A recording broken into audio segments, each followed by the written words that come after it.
分手之後，麥兜一個人去動物園散心，望住籠入邊嘅動物發呆。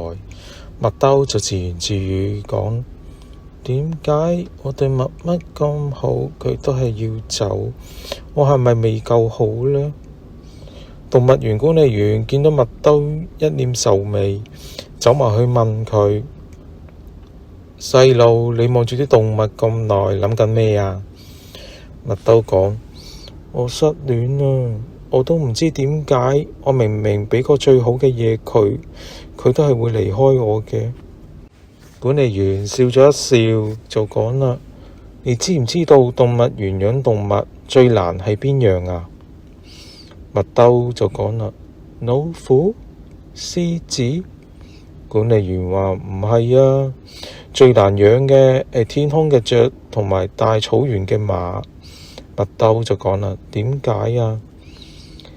管理員講：你對佢哋幾好都冇用㗎，你畀最好嘅嘢食佢，最安全嘅環境佢最終都係想飛想跑，因為佢本性就係自由。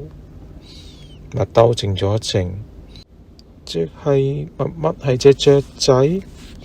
管理員就講啦：可能係啦，有啲人你對佢幾好，佢都唔會留低㗎，因為佢心裏面入面有更遠嘅地方要去。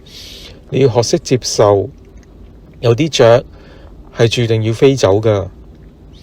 麥兜望住天空嘅雀仔，就講：但係如果我開咗一個大鳥園，有好大嘅籠韞住啲雀，咁係咪一個又自由又舒適嘅地方？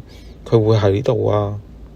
管理員就笑一笑，咁你首先要成為一個可以讓雀仔安心停留嘅人，而唔係搵個籠韞住佢咯。